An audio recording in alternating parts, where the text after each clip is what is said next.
വാൽപ്പാറ വാഹനാപകടത്തിൽ മരണപ്പെട്ടവരുടെ കുടുംബത്തിനും പരിക്കേറ്റ് ചികിത്സയിലുള്ളവർക്കും ഇതുവരെയും സർക്കാരിന്റെ സഹായം ലഭ്യമായില്ല. പരിക്കേറ്റവരുടെ ചികിത്സയ്ക്ക് വരുന്ന ഭീമമായ സംഖ്യ മഞ്ഞളാംകുഴി എംഎൽഎയുടെ നേതൃത്വത്തിൽ കണ്ടെത്തുകയാണ്. സർക്കാർ സഹായം ലഭ്യമാക്കണമെന്ന് മഞ്ഞളാംകുഴി എംഎൽഎ ആവശ്യപ്പെട്ടു.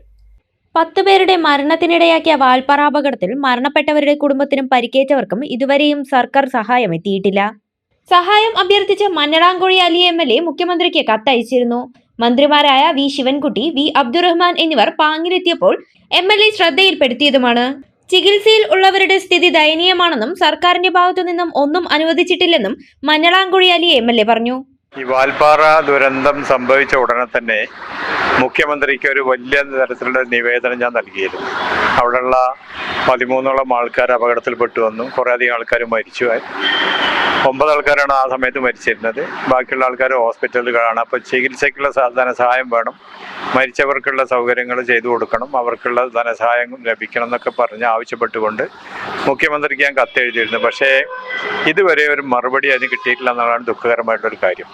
പിറ്റേ ദിവസം നമ്മുടെ വിദ്യാഭ്യാസ വകുപ്പ് മന്ത്രി സ്ഥലം സന്ദർശിച്ചിരുന്നു. അദ്ദേഹം മരണപ്പെട്ട ആൾക്കാരുടെ ഒക്കെ കണ്ട് സംസാരിച്ചു. അന്ന് പറഞ്ഞത് അവിടെയുള്ള കൂടിയ മീഡിയയോട് പറഞ്ഞത് നിർബന്ധമായും പെട്ടെന്ന് തന്നെ പോയി അവർക്കുള്ള ധനസഹായം പ്രഖ്യാപിക്കുന്നതാണ്. പക്ഷെ ഇതുവരെയും ഒരു കാര്യവും നടന്നിട്ടില്ല എന്നുള്ളതാണ് ദുഃഖകരമായിട്ടൊരു സ്ഥിതി. 9 ആൾക്കാർ മരിച്ചു പോകും. അതിനുശേഷം വേറൊരാൾ പിന്നെ മരിച്ചു. അപ്പോൾ 10 ആൾക്കാരായി. 3 ആൾക്കാർ ഇപ്പോഴും ട്രീറ്റ്മെന്റിലാണ്. ഒരു കുട്ടിയുടെ സ്ഥിതി വളരെ മോശമാണ്. ഇപ്പോഴും കോയമ്പത്തൂർ ചികിത്സയിലാണ്, പ്രൈവറ്റ് ഹോസ്പിറ്റലിലാണ്. അവസാനം മരിച്ച ഡ്രൈവർ നൌഷാദ് അലിയുടെ ഭാര്യയും 2 ചെറിയ കുട്ടികളും അടങ്ങുന്ന കുടുംബമാണ്. ഇവർക്ക് സ്വന്തമായി വീടില്ല. അപകടത്തിൽ അബ്ദുൾ മജീദും ഭാര്യയും മരണപ്പെട്ടിരുന്നു. ഇവരെ ആശ്രയിച്ച് കഴിയുന്നവരുമുണ്ട്. മരിച്ച സാജിദയുടെ മകൻ ഷഹദ് കോയമ്പത്തൂർ ഗംഗ ആശുപത്രിയിൽ ചികിത്സയിലാണ്. ഷഹദിന്റെ പിതാവ് നേരത്തെ മരണപ്പെട്ടിരുന്നു. ഷഹദിന്റെ ചികിത്സയ്ക്ക് വേണ്ട ഭീമമായ തുക മഞ്ഞളാംകുഴി എംഎൽഎ മുൻകൈയെടുത്ത് കണ്ടെത്തുകയാണ്. ഞങ്ങളിപ്പോൾ അത് പണമില്ലെങ്കിലും അവിടെ ട്രീറ്റ്മെന്റ് മുടക്കരുതെന്നുള്ള നിലയിൽ ഞങ്ങൾ എല്ലാവരും സംഘടിപ്പിച്ച് നൽകുന്നുണ്ട്. പക്ഷെ സർക്കാരിന്റെ ഭാഗത്തുനിന്ന് ഒരു തരത്തിലുള്ള ഒരു സഹായം ഇതുവരെ ലഭിച്ചിട്ടില്ല എന്നുള്ളതാണ് ദുഃഖകരമായിട്ടുള്ളൊരു കാര്യം.